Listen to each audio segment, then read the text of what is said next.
Coming up next. Producing to me is, you take that idea, you take that, the script at the core, and you basically will it into existence. The Job Talk podcast shares stories from people who are passionate and love what they do in their careers. Through conversation, we explore their careers, past work experiences, and the education that got them to where they are now.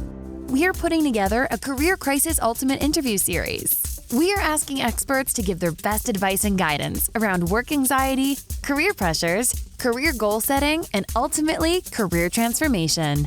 To learn more about this special interview series and get notified when it's available, please visit our webpage at thejobtalk.com/help. This is the shortened version from our in-depth conversation. Please visit thejobtalk.com to find the full episode. Today's guest is Ryan Northcott. Here's our Job Talk with the producer and director. Do you see yourself more as a producer or a director? And when you're answering that, can you tell our listeners what the difference is between a producer and a director? Yeah, I think so. I read a really funny quote, and I won't attempt to rip it off of the person who said it because I think they were quoting someone else. But I think Katrina, a well-known local producer here in Edmonton, said this, and I thought it was pretty funny. A producer has to plan the best party for themselves possible, but doesn't actually get to go. So producing to me is, you take that idea, you take that, the script at the core, and you basically will it into existence. You have creative producers, you have producers more on the financing side. It's obviously a big world. They would be more executive producer, obviously, but it all kind of blends together. If you're bringing that script to life, you are a producer if you're part of that puzzle. Yeah.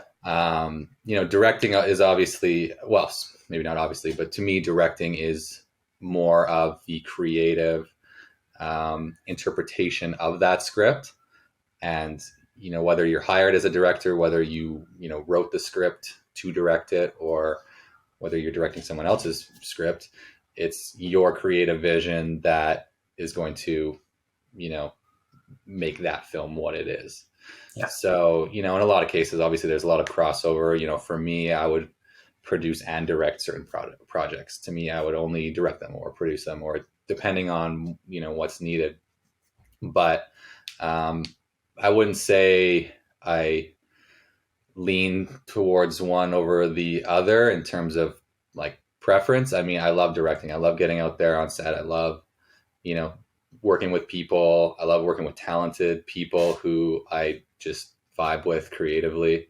That to me is my favorite part, I think, about working in this industry is, building that team or finding that team that can really just mesh with, and they complement you, you complement them, and you can, see it come to life. And it's, it's cliche, but it's magic. It's to me, it's really cool.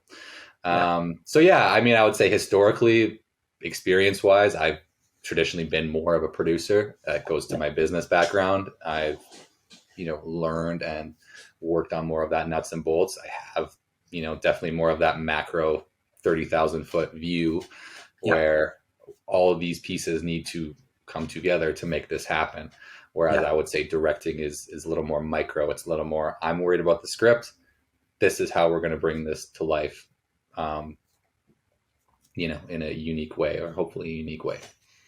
I'm wondering if there's any advice you could give to that creative person out there that has a fantastic documentary idea, but doesn't know how to get started.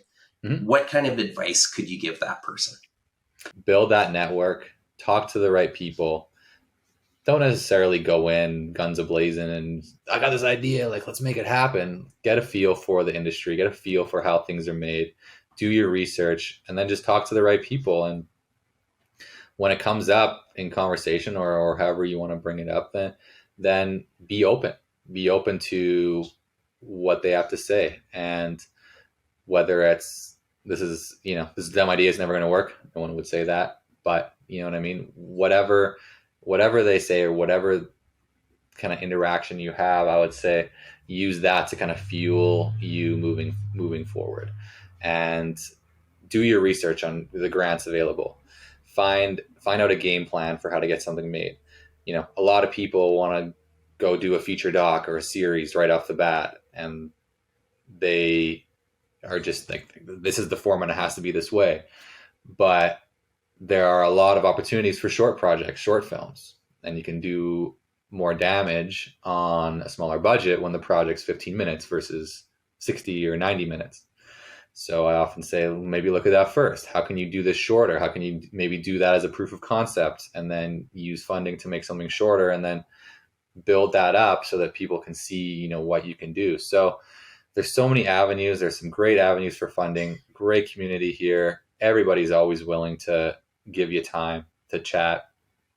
And so just get involved in the network, get involved in the groups, get involved even just on Facebook, get involved in those groups, and just kind of find your way through the process. It's not easy. You have to definitely grind it out, but at the end of the day, it's even if it doesn't come to life, your project, it's worth it based on those connections that you're going to make and based on that knowledge that you're going to get. Thank you for tuning in to the Job Talk podcast. For more information, please visit us at thejobtalk.com. Our podcast music was created by our friend Mike Malone in Edmonton, Alberta, Canada.